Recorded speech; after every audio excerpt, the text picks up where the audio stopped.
여러분, 식당에 직원으로 가는데 월급이 370만 원이다. 이 370만 원이 적다. 야, 저는 이 말 자체가 엄청 충격적으로 받아들여졌어요. 아니, 370만 원이면 어마어마한 돈이라고 저는 보이거든요. 그런데 이게 적다고 하니 말입니다. 이게 제가 말하는 것이 아니라 아프니까 사장이다. 이 자영업자 커뮤니티에 사장님들이 올리는 거예요. 월 6회 휴무에 월급 370만 원도 적어서 못 나오겠다고 한다. 이렇게 올라옵니다. 이렇게 올라옵니다. 아니 나는 한 달에 순수익이 한 1,000만 원 번다. 그래서 370만 원은 줘도 괜찮아. 그래서 사람들을 좀 불러서 같이 함께 일해보고자 그렇게 생각을 하는데 사람이 구해지지 않으니까 식당 사장님들의 고민은 점점 깊어진다는 거예요.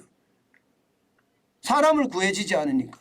사람을 구해지지 않으니까 그냥 폐업하고 말까? 뭐 이런 생각 진짜 많이 한다고 합니다.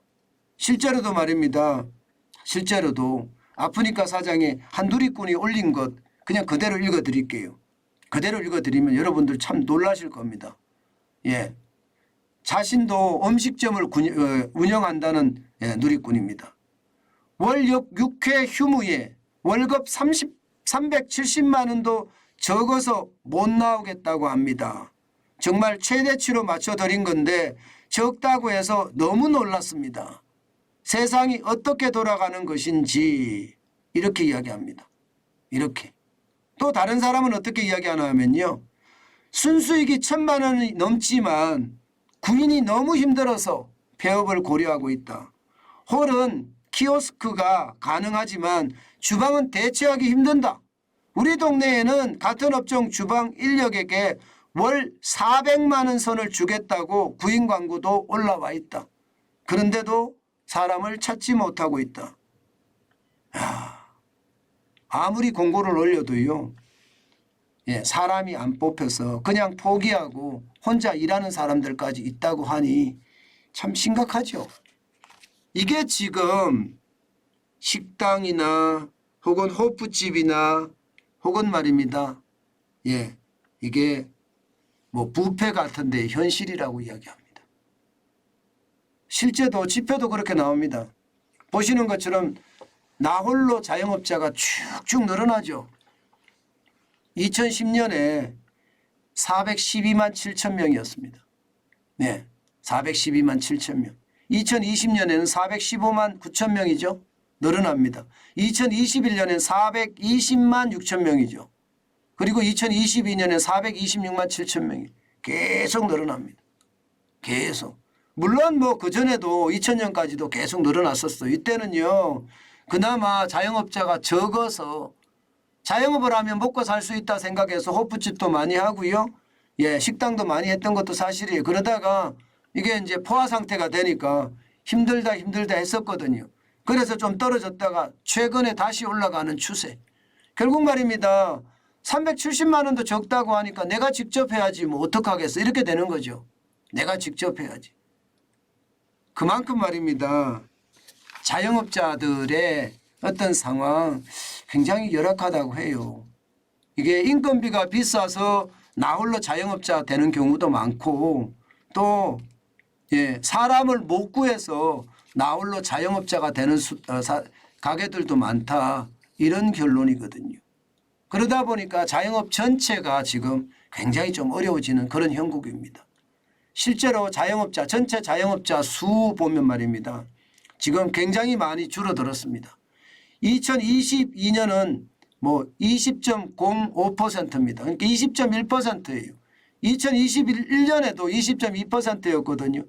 이게 2020년 20.6%에 쭉 빠졌죠. 1963년 자영업자가 37.2%였는데 그것이 말입니다. 98년 28.2%까지 이렇게 좀 줄긴 했어요. 그러나 2000년대까지는 쭉 비슷했거든요.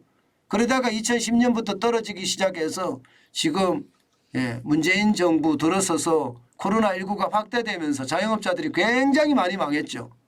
지금은 더 심각하고요. 아마 2023년은 더 심각하지 않을까 그렇게 시장은 예측합니다. 시장은요.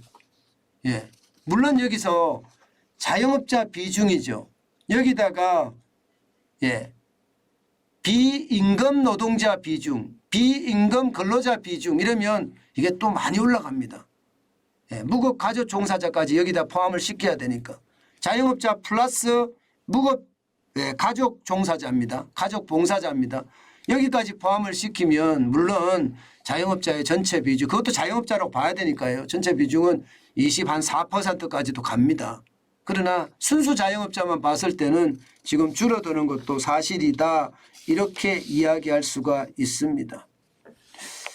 저는 그렇게 생각을 해요. 이제 시간을 기다려야 되겠죠. 정책의 어떤 정상화가 이루어지면 좀 더 나아지지 않겠습니까?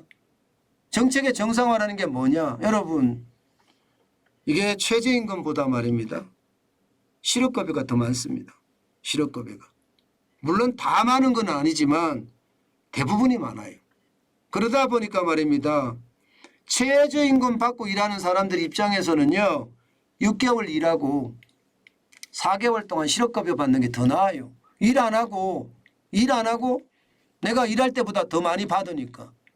이게 지금 시장의 미스매치로 이루어지거든요. 시장에. 게다가 말입니다. 게다가 지금 바뀌는 모양새는요. 배달해서 돈 벌던 사람들 있잖아요. 요즘 배달이 확 줄었거든요. 배달해서 1,000만 원씩 벌던 사람들이 굉장히 많았습니다. 근데 요즘 배달비가 비싸니까 안 시켜 먹어요. 이제는. 이제는 안 시켜 먹어요. 저만 하더라도 뭐 거의 안 시켜 먹으니까요. 그러면 여러분 어떻게 될까요? 이제 배달하던 42만 명이 움직일 겁니다. 아마 조금씩. 그리고 이제 실업급여가 이게 최저임금보다 높은 거 이것도 아마 윤석열 정부가 조정을 한다고 합니다. 그러면 좀 나아질 겁니다. 좀 나아질 거예요. 근데 그게 시간이 걸리겠죠. 시간이 걸리기 때문에 조금 기다리고 참으면 이게 정책의 정상화만 되면요. 아마 좀 나아지지 않을까 그런 생각은 합니다. 게다가 워낙 많은 사람들이 배달 쪽으로 빠져나갔으니까 이게 이제 돌아오는데도 시간이 좀 걸릴 거예요. 그러면 그 돌아오면 좀 나아지지 않을까 그렇게 생각을 하고요. 특히 윤석열 정부가 말입니다. 실업급여를 주는 것도요. 그냥 노력만 해서 구인 노력만 해서 주진 않는다는 거예요. 실제로 구인하겠다 지금 오겠다 말만 해놓고 안 오는 노쇼 하는 데가 진짜 많거든요. 왜냐하면 구인 노력을 해야지 실업급여를 주니까.